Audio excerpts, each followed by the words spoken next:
Les responsables de l'ASECNA, l'Agence pour la sécurité de la navigation aérienne en Afrique et à Madagascar, se sont réunis récemment à Brazzaville au Congo pour la tenue de leur réunion statutaire.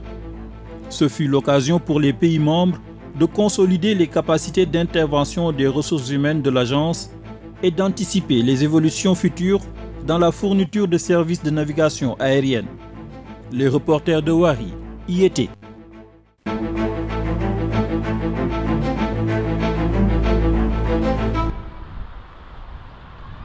Le secteur du transport aérien à travers le monde renoue avec la croissance.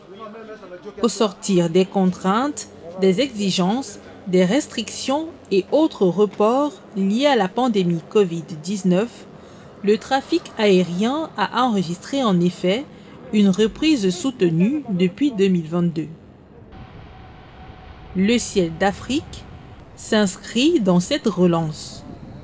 Les vols ont enregistré une hausse de 17%, passant de 120 239 vols au premier trimestre 2022 à 141 594 vols au premier trimestre 2023. À l'ASECNA, l'Agence pour la sécurité de la navigation aérienne en Afrique et à Madagascar, dont le siège est à Dakar au Sénégal, cette reprise du trafic aérien dégage des perspectives considérables après une période de crise et d'incertitude. Au cours de cette année passée, nous avons rencontré des difficultés considérables. D'abord, on n'était pas totalement revenu de l'impact de la Covid-19. Comme vous le saviez, le trafic aérien est en train de reprendre progressivement, mais indépendamment de ces difficultés nées de la question du déséquilibre financier créé par la période du Covid, était venue s'ajouter une crise majeure portant sur la grève du personnel contrôleur aérien. Cela a provoqué, comme vous l'avez entendu, 3 réunions du comité des ministres extraordinaires. Mais le plus important, c'est que cette crise majeure a été surmontée d'une manière tout à fait extraordinaire par le dialogue. Le président du comité des ministres lui-même, ainsi que 4 autres ministres, avaient été mandatés par le comité des ministres pour m'assister à éteindre cette étincelle dans la maison. Et donc, nous avons réussi à ramener la paix dans la maison. Indépendamment de ça, au niveau de relations internationales, avant donc, cette réunion, nous avions fait des progrès importants, notamment avec nos partenaires les plus importants sur les questions techniques. Vous savez qu'à partir du 1er mai passé, l'ASECNA avait lancé le signal test de son projet SBAS. Le projet SBAS, c'est la navigation des avions par satellite. Donc, au niveau technique, nous avons plutôt passé une bonne année avant ces assises. Donc, indépendamment de ce signal extraordinaire, parce que c'est le seul type de signal au monde aujourd'hui. La SECNA est la première organisation à lancer un signal test bifréquence pour que les avions puissent avoir le maximum de précision dans l'espace et au moment des atterrissages et des décollages également. Nous avons une reprise progressive, pour ne pas dire pleine. Il est tout à fait légitime que l'employeur qu'est la SECNA vienne en quelque sorte venir compenser la perte subie par les employés de sacrifice qu'ils ont consenti. Donc effectivement, ces gestes de part et d'autre, aussi bien des employés que de l'employeur aujourd'hui, prouvent que la SECNA est devenue une grande entreprise où les ressources humaines jouent leur rôle, où également le dialogue a montré ses vertus. C'est donc fort de cette nouvelle donne que les responsables de l'ASECNA se sont retrouvés récemment à Brazzaville, au Congo, pour la tenue de leur réunion statutaire. Au programme, la 72e session du Comité des ministres et la 151e session du Conseil d'administration. Le Conseil d'administration se réunit 2 fois par an, au mois de juillet, pour voir de près la situation financière de notre entreprise, et au mois de décembre, pour tout ce qui est question de sécurité, parce que comme vous le savez très très bien, c'est vraiment notre métier. C'est la sécurité des aéronefs, des vols, et comme vous savez très très bien, ça a un enjeu international. Et donc, là, au jour d'aujourd'hui, on a fait le point. Et après le conseil d'administration, il y a ce qu'on appelle le conseil des ministres. Le conseil des ministres, c'est-à-dire les 18 ministres de transport qui représentent tous les pays de la SECNA. Et donc, il y a ce conclave pour voir aussi. En fait, c'est la validation de tout ce que le conseil d'administration a travaillé durant ces quelques jours et qui sont présentés au niveau du conseil des ministres pour être validés et avec des résolutions. Le conseil d'administration a ainsi eu à examiner toutes les mesures nécessaires au bon fonctionnement de la SECNA, tout en veillant à ce qu'elles soient mises en œuvre dans les meilleures conditions. Il est vrai que l'agence doit évaluer tous les défis découlant de cette pandémie de la Covid-19 et ceux liés à la consolidation du développement de la SECNA. On a essayé, donc, si vous voulez, de voir les résultats financiers de l'année dernière. Je tiens à vous souligner, on a fait 5 milliards de francs CFA de bénéfices. Pour vous dire que c'est une entreprise qui, à mon avis, est une entreprise saine. C'est une entreprise qui fait travailler plus de 5000 salariés. Donc, il a été question aussi, parce que on avait le personnel avait perdu un certain nombre en matière de rémunération, de revenus, que j'envisage à peu près de 20% ces 4-5 dernières années. Ils ont accepté même une baisse volontaire des salaires et tout. Et donc cette année, on a commencé, si vous voulez, donc, à revoir ces questions, c'est-à-dire donner au personnel ce qu'ils ont consenti comme effort il y a 2, 3 ans, 4 ans. Et aujourd'hui, on a calculé et on a pris la décision d'augmenter la rémunération.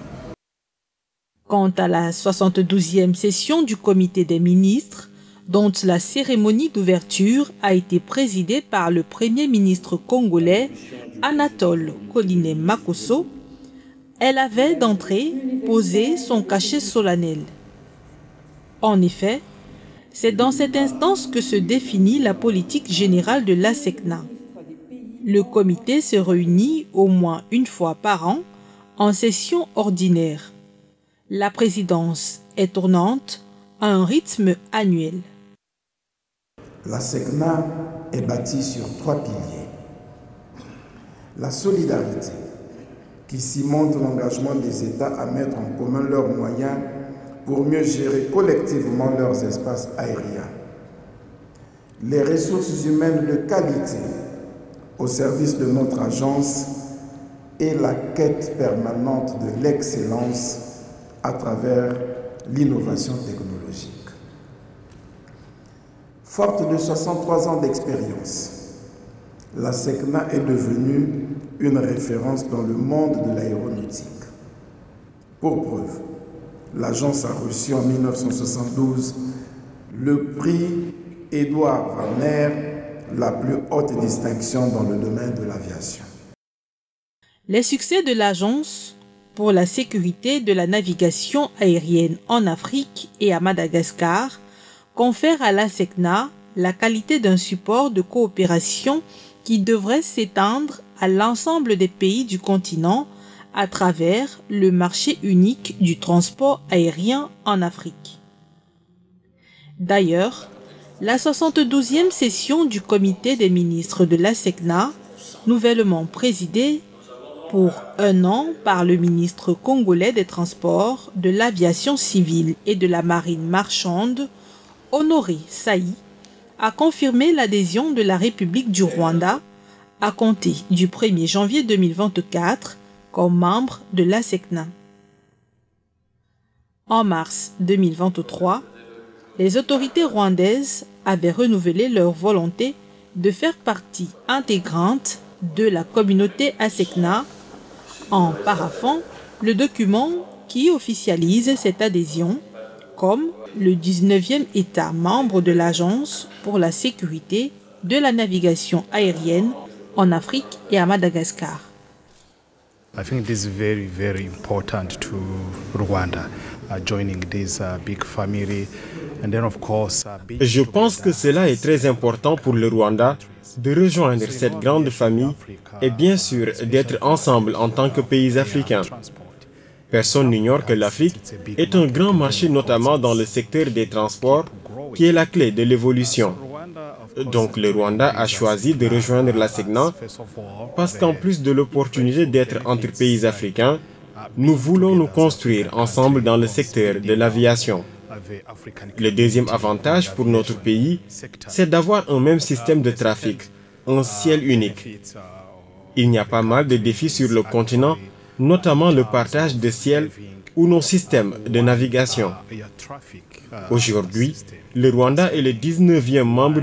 Peut-être que demain, un autre pays va rejoindre la SECNA et ainsi de suite, au fil des années, tous les pays africains vont rejoindre la SECNA et à partir de là, on aura un ciel unique.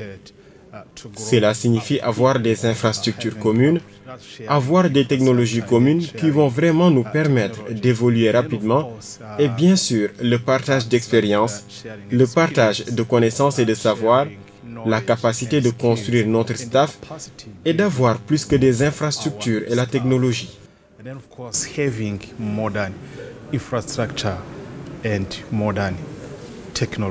L'arrivée du Rwanda est quelque chose qui a cassé un tabou. D'abord, c'est une adhésion politique forte, parce que c'est la première fois qu'un pays ayant la langue anglaise comme langue de travail adhère à la SECNA. Donc c'est une ouverture sur le reste du continent africain. Vous savez, l'histoire a voulu qu'on nous divise en anglophones, en francophones. C'est ainsi que, par exemple, le continent africain est le seul à disposer de 4 bureaux de l'OACI, alors que tous les autres continents n'ont qu'un seul bureau de l'OACI. Donc ça démontre l'héritage du passé. Et aujourd'hui, la SECNA est un modèle qui est en train de changer l'histoire. Nous voulons que l'Afrique voie d'un même œil son espace aérien, d'où ce projet important dont vous avez entendu parler dans le discours du président du comité des ministres, le ciel unique pour l'Afrique. Le ciel unique pour l'Afrique n'est plus qu'un rêve aujourd'hui. Aujourd'hui, ça commence à devenir une véritable réalité. Au moment où se tenait ce comité des ministres à Brazzaville, il y a les expériences conduites sur le ciel unique à Brazzaville, justement.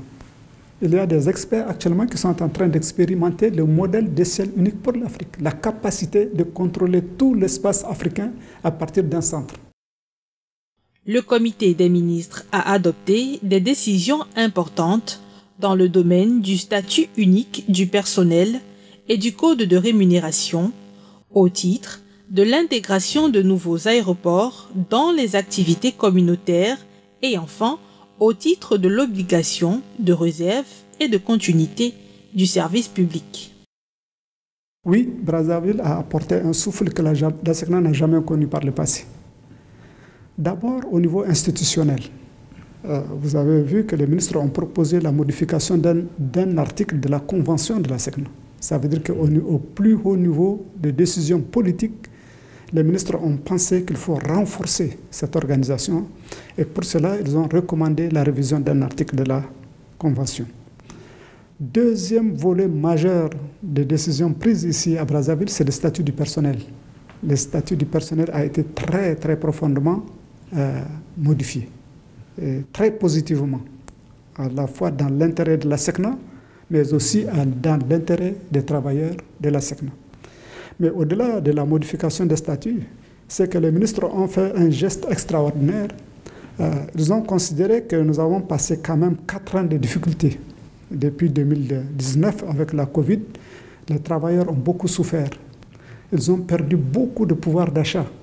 Et la dévaluation est venue renforcer les difficultés de ces personnels. Et donc, pour la première fois dans la vie de l'existence de la SECNA, les ministres ont décidé de modifier le système de rémunération du personnel et ils l'ont abondé de l'ordre de 19 milliards à partir du 1er janvier 2023. Et donc, c'est là un signal fort d'abord que les ministres ont fait à l'endroit du personnel de la SECNA qui, pendant la période des vaches maigres de la Covid, ont consenti d'énormes efforts sur leur rémunération pour garantir les équilibres financiers de l'organisation. Les réunions statutaires de la SECNA à Brazzaville auront consolidé les capacités d'intervention des ressources humaines de l'agence. De même, elles auront permis d'anticiper les évolutions futures dans la fourniture des services de navigation aérienne. Par ailleurs, ces réunions auront marqué l'ouverture de l'agence dans sa dimension panafricaine. Le voyage s'annonce agréable dans le ciel d'Afrique bien dégagé.